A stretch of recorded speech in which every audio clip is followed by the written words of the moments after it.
Oke, baik. Assalamualaikum warahmatullahi wabarakatuh. Perkenalkan, nama saya Siratori Mardika dari TI 4503 dengan nomor NIM 12012 13194. Di sini saya akan presentasikan tentang pemrograman dinamis deterministik. Nah, program dinamis ini adalah suatu teknik matematika yang digunakan untuk mengoptimalkan proses pengambilan keputusan atau disebut decision. Nah, secara bertahap berganda. Nah, di mana satu persoalan akan dibagi menjadi beberapa bagian atau stage yang selanjutnya tiap tahap akan dipecah secara optimal dengan pertimbangan kondisi atau state sampai seluruh persoalan terpecahkan. Nah, ini model keputusan itu yang tadi ada tiga. Jadi ada stage, yang pertama ada stage atau tahapan, yang kedua ada state atau kondisi, yang ketiga ada decision atau keputusan. Nah, prosedur reduktif program dinamis ini ada dua. Nah, ada forward recursive equation, yaitu perhitungan dari depan ke belakang. Nah, terus ada backward recursive equation, itu dari perhitungan dari belakang ke depan. Nah, ini ada contoh kasus. Jadi ada seorang entrepreneur muda yang bermaksud menuju ke kota K dari kota A sebagai kota asalnya. Ada banyak kota yang harus dilewati dengan hari tempuh sebagaimana tergambar pada berikut ini. Nah, eh, jadi ada beberapa kota yang tujuan sebelum menuju kota K.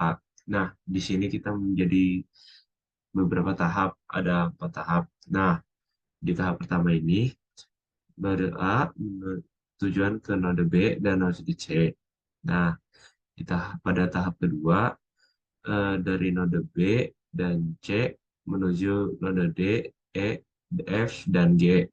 Nah, terus pada tahap ketiga ini, ada dari node D, E, F, G ke node H, ke node I, dan J.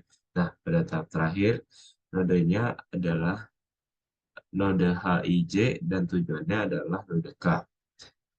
Uh, Baik, selanjutnya ini ada karena kita menggunakan apa backward Nyquist shift. Nah, maka perhitungannya dilakukan dari belakang. Nah, dari belakang ke depan. Nah, kita mulai dari tahap keempat dulu karena ini dari belakang.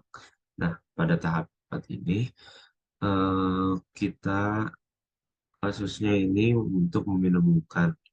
Nah, di mana kita akan memasukkan waktu tempuh dari node H, I, dan J ke node K. Nah, pada gambar ini, node H, I, J bertujuan ke node K dengan waktu tempuh dari H ke K 15. Nah, dari I ke K 13, J ke K 10. Nah, pada kolom F4, X4 ini, kita akan menentukan node mana yang memiliki waktu tempuh yang paling sedikit. Nah, karena di sini kita baru memiliki satu pilihan, maka kita akan memasukkan nilai yang ada pada sebelumnya. Nah, yaitu 15, 13, dan 10. Nah, terus pada kolom X4 ini, kita hanya perlu menuliskan node awal ke tujuannya. Jadi, H ke K tujuannya jadi HK, I ke K jadi IK. Nah, terus eh, baris ketiga ini J menuju K jadi JK. Nah, terus ini kita lanjut ke tahap 3. Nah, eh, tahap 3 ini tujuannya adalah meminimalisir, meminimalisir juga waktu tempuh dengan cara menambahkan waktu tempuh yang tahap ketiga, waktu tempuh, waktu terbaik tahap keempat. Nah, pada tahap ketiga ini nada awalnya ada node D, E, F, G. Nah, terus node tujuannya ada H, I, dan J. Terus, nah ini pada kolom H ini kita akan menjumlahkan waktu tempuh sama wak- waktu tempuh pada tahap node tempuh pada tahap 4 yang ini yang 15 ditambah 12 sama dengan 7. 12-nya itu dari waktu tempuh node D ke node H. Nah, terus yang lainnya juga sama dari E ke H 15 ditambah 15 ditambah 15-nya dari E ke H. Nah, terus yang lainnya juga sama 15 tambah 15 sama dengan 30. 15 tambah 15 sama 30. Nah, I, dari I ke J, dari G ke dan terus yang dari D ke I, ke I, F ke I, G ke I itu sama jumlahnya. Terus eh, terus sama juga D ke J, E ke J, F ke J, G ke J itu sama. Jadi tinggal ditambahin doang. Nah, terus dan pada kolom F3. Nah, terus hmm, jadi kalau udah dapat waktu semua waktu tempuhnya, kita pada F3 X3 ini dipilih waktu tempuh yang terbaiknya. Nah, terus dijelaskan pada kolom X3-nya itu merupakan rute terbaiknya.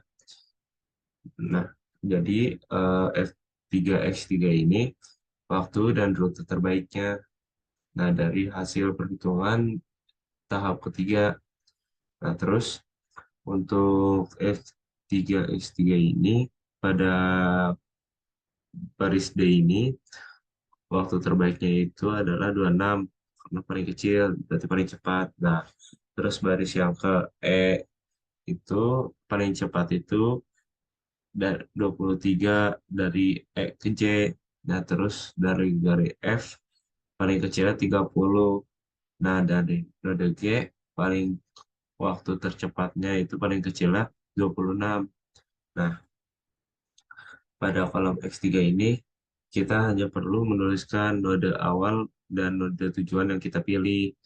26 kan pada D- DJ karena dapatnya ini paling kecil maka ditulis DJ.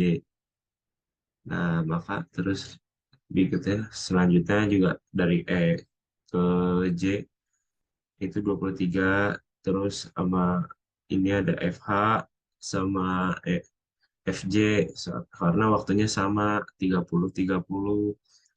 Nah, terus dari kolom Node G itu yang dipilih itu eh, dipilihnya GI karena 26.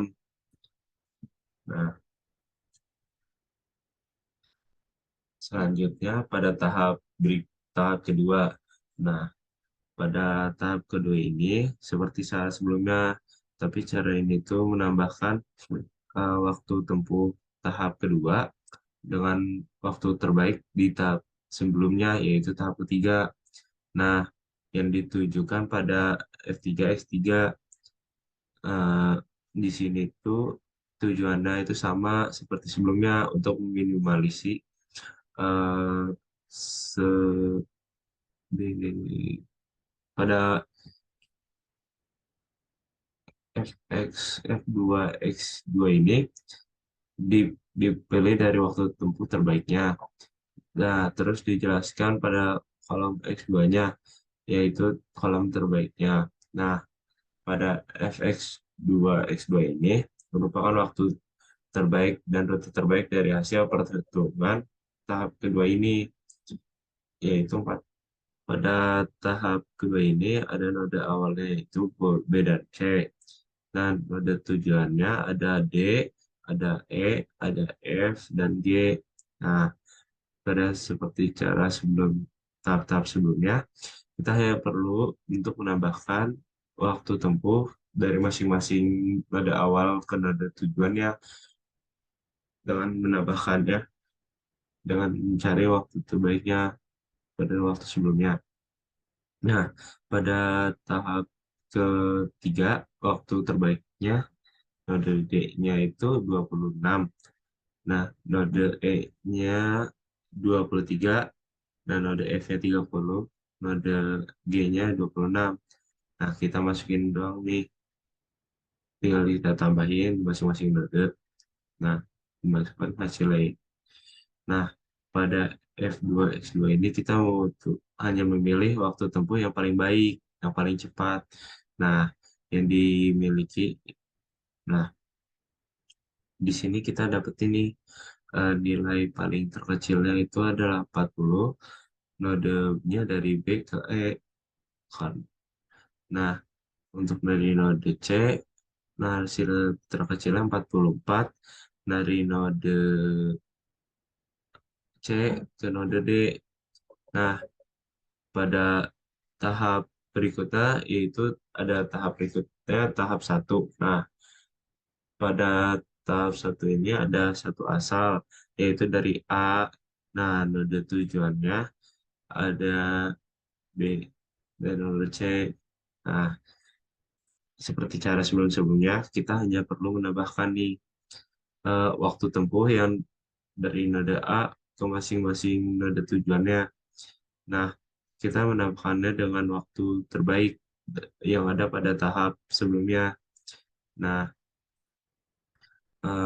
pada pada node B ini kita dapetin nilai terbaiknya tuh 40 dan 44. Nah, tinggal kita tambah ini node A ke B-nya 15, jadi tambah 40 tambah 15 sama dengan 5. Nah, node C ke A itu jadi 24, 44, 44 tambah 12 sama dengan 6. Nah, dari dua ini, jalur ini, eh, kita hanya milih waktu yang paling kecil dari node. Nah, yang kita dapatkan itu 55 dari node A ke node B. Nah, jadi ini kesimpulannya rute tercepatnya dari A ke B, dari B terus ke E, dari E ke J, dari J ke K. Nah, ini kita ambil nih dari waktu tempuh terbaik dari masing-masing tahapnya. Nah,